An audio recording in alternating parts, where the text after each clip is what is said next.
What if the most dangerous thing in your late night fast food run isn't, the grease or the simple carbohydrates, but the 2.6 milligrams of heavy metal baked directly into the wrapper? Yeah, it's a terrifying thought. It really is. I mean, imagine you're sitting in your car right now looking at that familiar paper bag.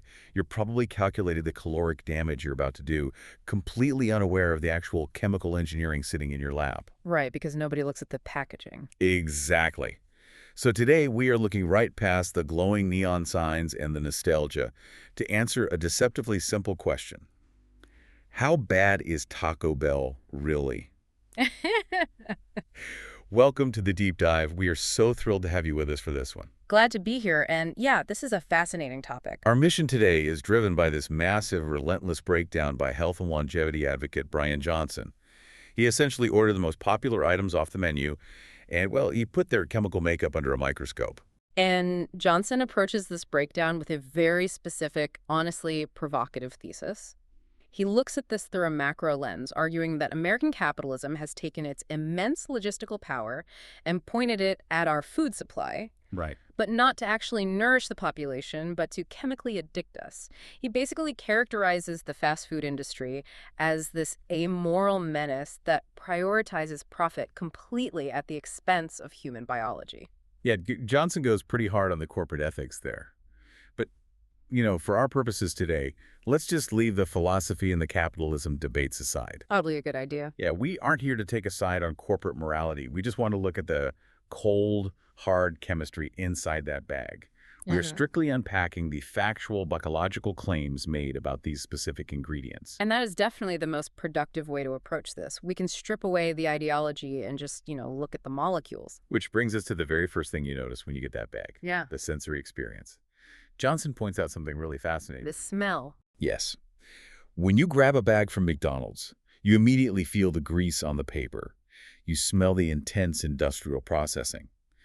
But Taco Bell smells distinctly different. It actually mimics the aroma of a real, authentic Mexican restaurant. It does, and that specific aroma profile is remarkably effective at disarming a consumer's skepticism. It's basically a culinary Trojan horse. That's a great way to put it. Right. Right. Because that pleasant, seemingly authentic smell lulls your biological defenses into thinking you are consuming something closer to real whole food. Exactly. And because your guard is down, it allows a whole host of highly engineered, potentially dangerous ingredients to sneak right past the gates.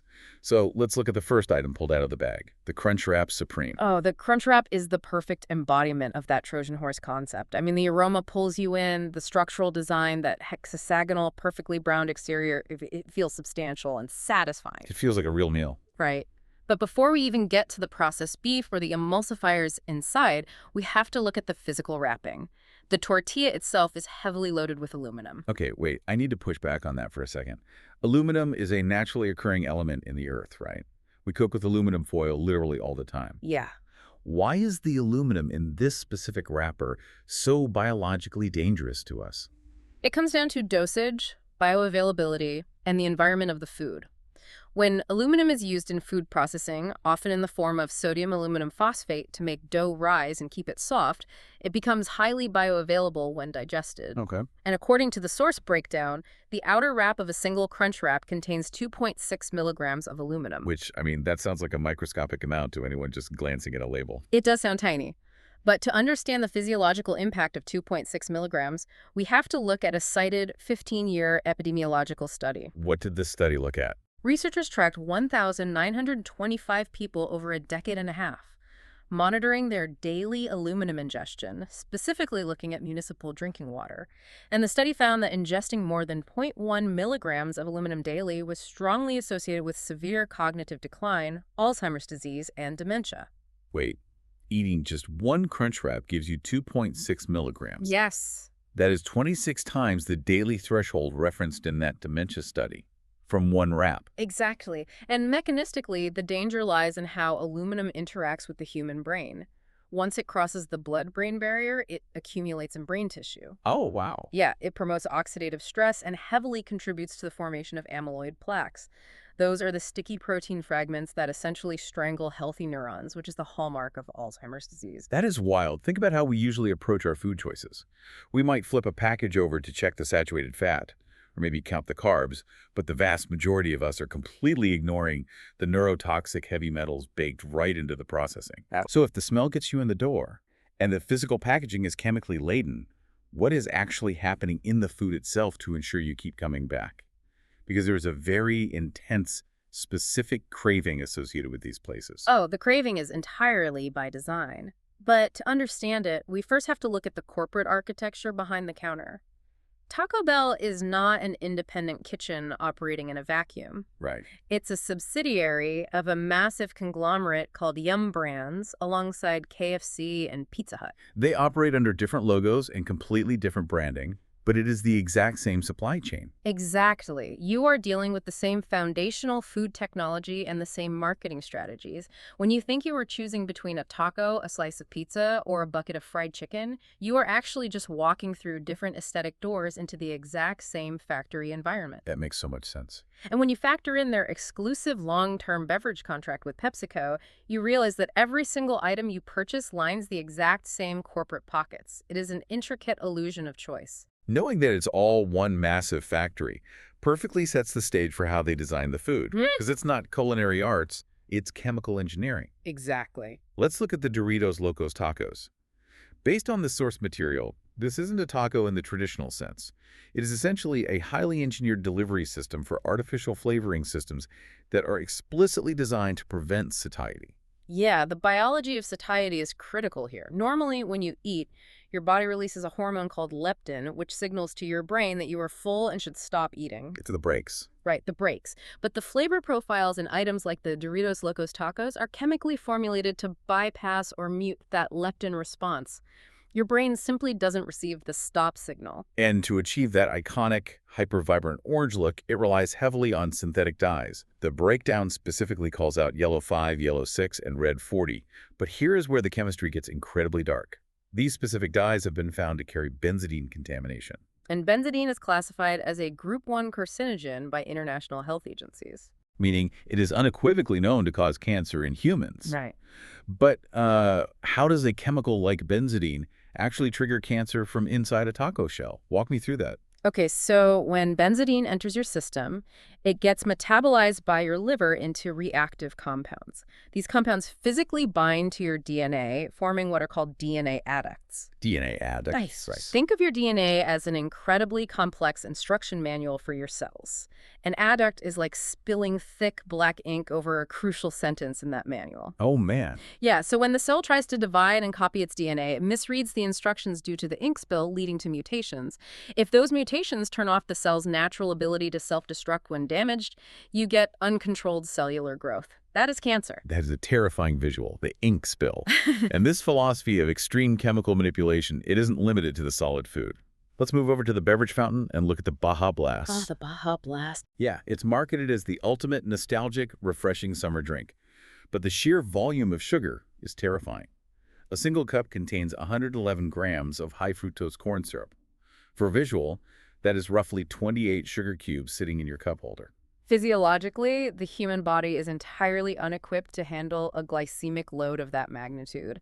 I mean, the recommended daily limit for added sugars is generally under 20 grams. And this is 111. Right. You are forcing your pancreas to deal with almost 5 times the daily reasonable amount in a matter of minutes. Plus, the source notes, it also uses synthetic dyes like blue 1 and yellow 5 to get that glowing neon color, alongside artificial flavors derived from MSG, specifically disodium inosonate and guanylate. Yep. They try to claim they're cleaning up their labels, but those MSG derivatives are still right there. Which makes me want to reframe this entirely. With 111 grams of highly processed syrup, synthetic blue dyes, and MSG derivatives, is it even accurate to call the Baja Blast a beverage? Or should we be looking at it as an engineered chemical hyperstimulant designed to trigger a childhood nostalgia response? Honestly, framing it as a chemical hyperstimulant is biologically accurate. Really? Yeah. When you consume it, the high fructose corn syrup triggers an immediate massive spike in blood glucose, followed by an aggressive insulin dump from your pancreas. Simultaneously, the artificial flavorings and MSG derivatives hyperexcite the neurons in your brain, triggering a massive release of dopamine. So it's basically a drug. It isn't hydrating you, it is hijacking your reward circuitry. Okay, so we understand the chemical allure of the liquids and the addictive dyed taco shells. But we need to look at the foundational proteins providing the actual substance of the meals. Let's look at the beefy five-layer burrito, which features their signature seasoned beef. Right, the beef. Now, the source briefly acknowledges the European horse meat scandal from a few years back, where some fast food beef contained more than 10% horse DNA. But honestly, dwelling on an old supply chain error feels like a distraction from the bigger intentional issue right here at home. I agree. The modern issue is the intentional formulation. Taco Bell's seasoned beef is a 40-ingredient mixture. But the most alarming factor isn't the presence of cellulose or various thickeners, it is the heavy load of antibiotics lingering in the meat supply. Yeah, the source cites the Natural Resources Defense Council's 2019 report titled Chain Reaction V.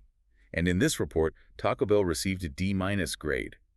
Why such an abysmal score? Well, the NRDC grades these massive chains not just on testing the meat, but on their corporate policies and timelines for phasing out medically important antibiotics in their supply chains.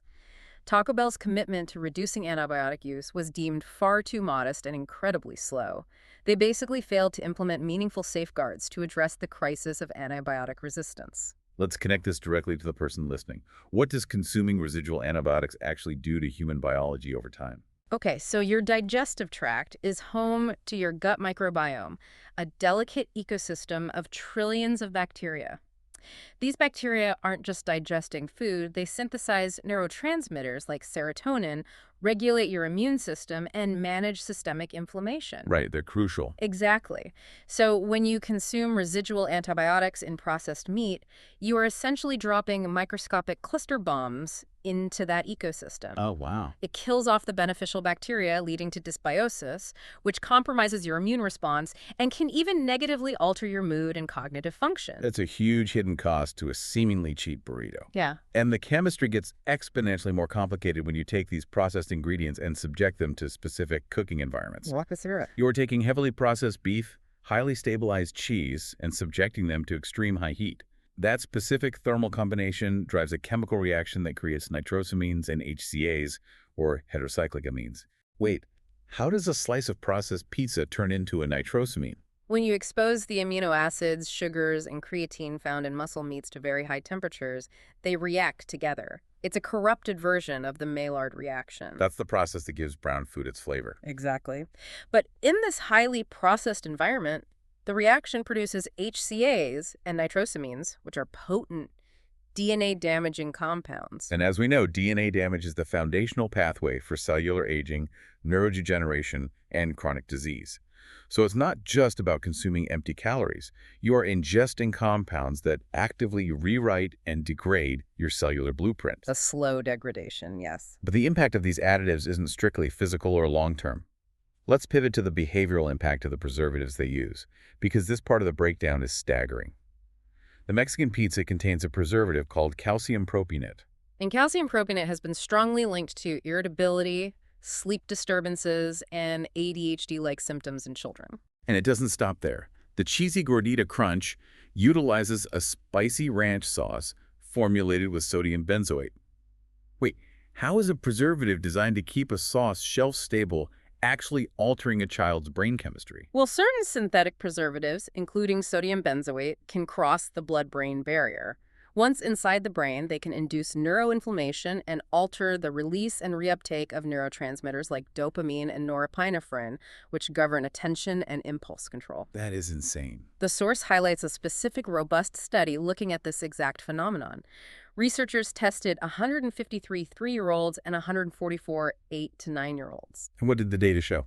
The clinical data demonstrated that consuming sodium benzoate actively and measurably exacerbates hyperactivity in children across both age groups. That is infuriating because it is completely invisible to the consumer. I mean, a parent thinks they are just giving their kid a spicy ranch sauce, completely unaware of the neuroinflammatory cascade they are triggering. Totally unaware. So if we're seeing these DNA-altering compounds and behavioral triggers in the heavily processed meats and sauces, the natural instinct for anyone listening is probably to just pivot to the plant-based options. I'll just order the lighter vegetarian items. Right, and that instinct leads directly into what we call the health halo trap. The health halo trap. Yeah, it is the false assumption that a plant-based or smaller menu item is inherently safer or less processed. Let's look at the cheesy bean and rice burrito or the spicy potato soft taco.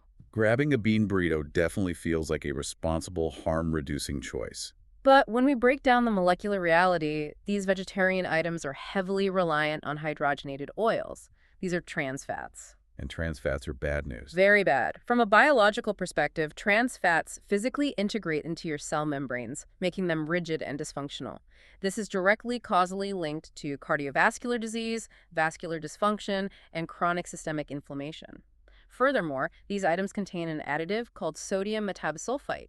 Okay, let's unpack sodium metabosulfite. What is its role and why is it dangerous? It's utilized primarily as a preservative and a bleaching agent to maintain the color of the ingredients. However, inside the human body, sodium metabosulfite is a potent trigger for oxidative stress. Oxidative stress is essentially like leaving a piece of metal out in the rain to rust, but it's happening to your tissues on a cellular level, right? That is an excellent way to visualize it. It creates unstable molecules called free radicals that ricochet around, damaging cells and proteins. The source notes that in laboratory studies, when normal human cells are exposed to sodium metabosulfite in petri dishes, it actively damages or completely destroys those cells. What? It also has a well-documented history of triggering severe asthma and allergic reactions. So you're getting trans fats and oxidative stress in a simple bean burrito. Let's look at the broader menu, specifically the sheer volume of sodium, because the numbers are staggering. They really are. The chicken quesadilla contains 12,250 milligrams of sodium. That is 83% of your recommended daily allowance in a single, relatively small item. It also packs 13 grams of saturated fat, immediately hitting the American Heart Association's daily maximum. And we know that sustained high saturated fat intake is causally linked to coronary narrowing. It physically builds up plaque, shrinking the passageways in your heart and restricting blood flow. The nacho fries are right there with it, containing 75% of your daily sodium, smothered in a highly processed cheese sauce that the breakdown hilariously but accurately compares to yellow Play-Doh. Accurate. But I want to stick with the sodium load for a second. We hear the phrase high sodium all the time in health spaces. Mechanistically, why is a massive sodium spike so dangerous?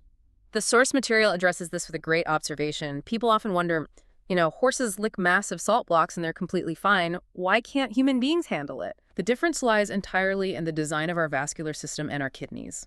When a human consumes a massive spike of sodium, the kidneys can't filter it out fast enough. To dilute the sodium, your body pulls excess water into the bloodstream. I imagine that's like turning up the water pressure in a house with incredibly old pipes. You pull more fluid in, the total blood volume massively increases, and suddenly you have immense sustained physical pressure pushing against the delicate inner walls of your blood vessels. That physical pressure causes microtears in the endothelial lining of your blood vessels. Your body tries to patch those tears with cholesterol, which forms plaques, eventually leading to chronic hypertension, heart disease, and strokes.